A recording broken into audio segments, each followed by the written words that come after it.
Bienvenidos una vez más a todos los amigos. Estamos aquí en un vídeo más de la Academia Santo Domingo o Ingenieros Garrigos, Garrigos Consultores, para hablar en este caso de aliviaderos.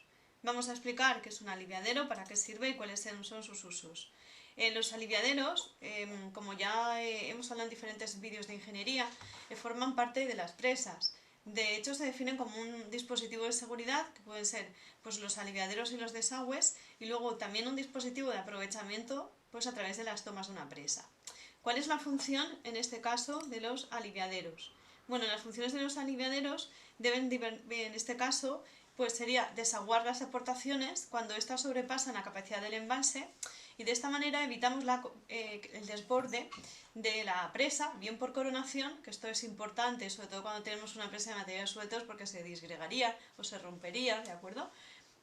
Bueno, tenemos bastante peligro. Y el aliviadero, en este caso, luego pues tenemos las diferentes funciones. Las funciones de un aliviadero, como tenéis ahí escrito, es que deben dimensionarse para desaguar la avenida de un proyecto sin que comprometa la seguridad de la presa, sin generar una gran avenida de aguas. Y esto, pues bueno, ocurriría ¿no? Si está o no está la presa. Y luego los aliviaderos, pues tenemos diferentes clasificaciones, depende de muchos índoles, ¿de acuerdo? La clasificación puede ser, por ejemplo, depende de la ubicación del aliviadero, que pueden ser frontales, laterales o bien especiales. Los frontales son los de labio fijo, con compuertas, para presas de gravedad o mixtas o bien presas bóveda. Los aliviaderos laterales son los empleados en presas de materiales sueltos, y los aliviaderos especiales son los morning glory o bien los aliviaderos de laberinto. Si hablamos de los aliviaderos en función de la clasificación de los desagües en una presa pueden ser de fondo y de medio fondo. Los tipos de aliviaderos también se pueden clasificar, por ejemplo, si están controlados y si no están controlados. Los controlados significa que a través de los desagües nosotros limitamos esa capacidad saliente y regulamos tanto la apertura por compuertas como pues el cierre. En aliviaderos no controlados dependerán del nivel del envase o bien de la presa, la altura de la lámina de agua, y el diseño hidráulico de un aliviadero en lámina libre se fija por coronación de presa, y esto hace que se adopten medidas para garantizar que es la seguridad de la presa. La clasificación de las tomas de una presa vienen incorporadas al cuerpo de la presa, y luego tenemos otro dispositivo bastante importante, que son los disipadores de energía, que su función es eliminar gran parte de la energía de flujos de alta velocidad con fricciones por agua o por aire de una estructura disipadora. De esta manera se limitan las erosiones en el punto de restitución del agua en circulación y que ésta sea lo más estable posible. Los aliviaderos, tanto en gravedad como en bóveda, en gravedad cabe resaltar que son los de cuenco de resalto, aliviaderos escalonados, el trampolín de lanzamiento, trampolín sumergido, etc. Esto es un poco bueno, disculpadme porque no voy al igual que la presentación, ¿vale? Y luego los de bóveda pueden ser vertidos por coronación, disipación, chorros cruzados o los splitter. Hablamos luego de los componentes de los aliviaderos. Os he puesto aquí una fotillo, que nosotros tenemos lo que es la toma superficial, lo que son los aliviaderos superficiales, los desagües de fondo, la toma de servicio y luego pues los túneles, ¿de acuerdo?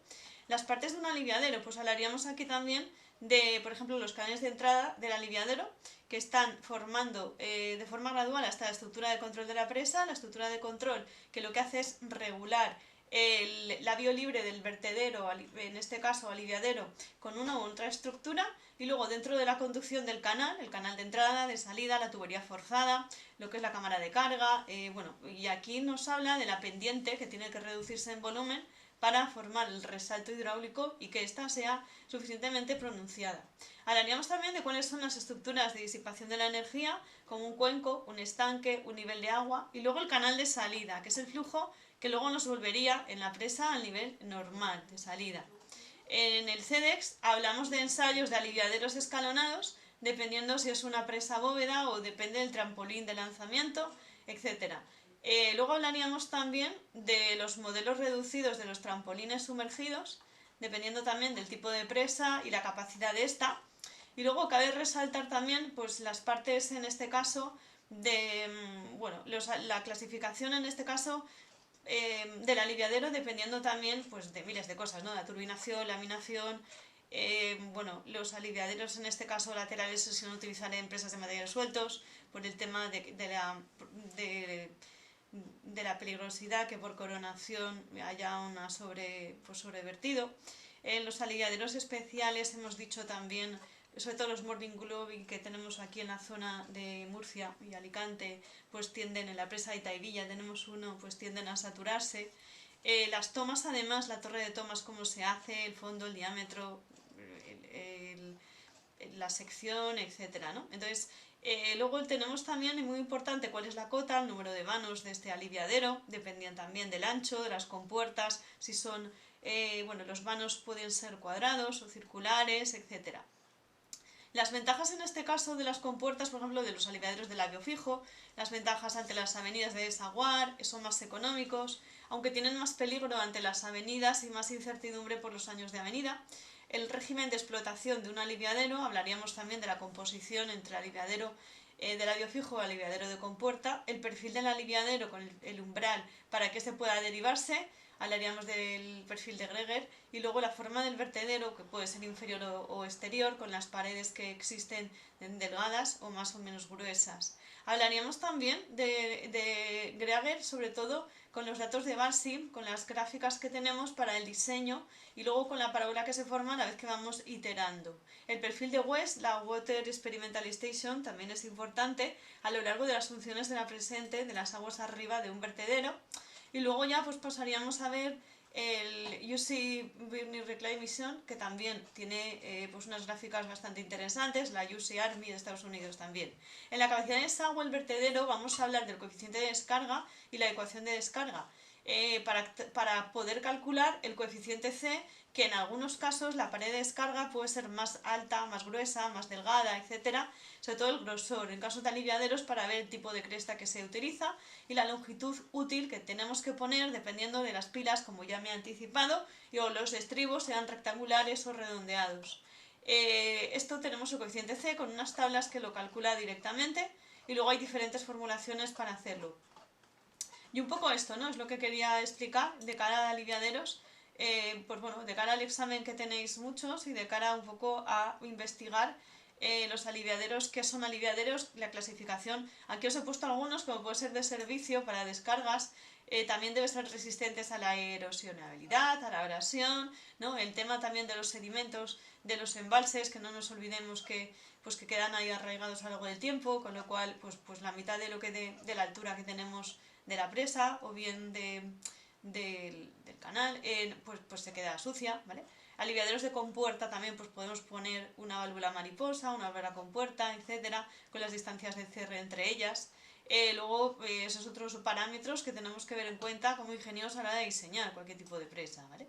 Hablaríamos también de caudales de avenida en las tres situaciones que existe de cara a los manuales de seguridad de las presas, con el número de compuertas, la geometría de estas, la capacidad de desagüe en avenida extraordinaria, en avenida normal, en situación accidental, etcétera. Y una vez que calculamos el número de compuertas a poner, depende de la anchura, la longitud, el caudal, etcétera, pues vamos a ver cuál es la capacidad de desagüe de estos aliviaderos para que pues podamos calcular la laminación de avenidas de la manera más deseada posible con los embalses o con las avenidas de laminación de, en este caso, los embalses que estemos estudiando. Luego, otra cosa a mencionar en los aliviaderos son los desagües de fondo y las tomas, cómo se calculan y los efectos de la laminación sobre ellos.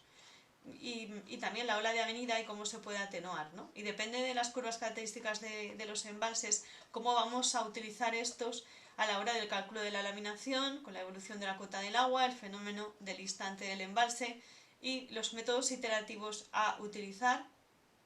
Donde se conocen los intervalos, vamos iterando el volumen del agua embalsada, interpolamos de un valor a otro, desde el inicial a la altura de cota, y vamos viendo el proceso de interpolación de los volúmenes que existen, ¿no? En estos embalses, sobre todo. Es un proceso muy bonito, donde podemos ver, pues eso, sobre todo la disponibilidad de los desagües, la capacidad de retención y la expresión gráfica de la ola y la laminación, ¿no? La lámina y cómo quedaría. Esto es un poco lo que os quería contar, ¿vale? Nos vemos en breve. Muchísimas gracias por vuestra atención. Todo esto se hace pues con programas de ingeniería y bueno, pues es algo muy bonito además, me parece, ¿no? El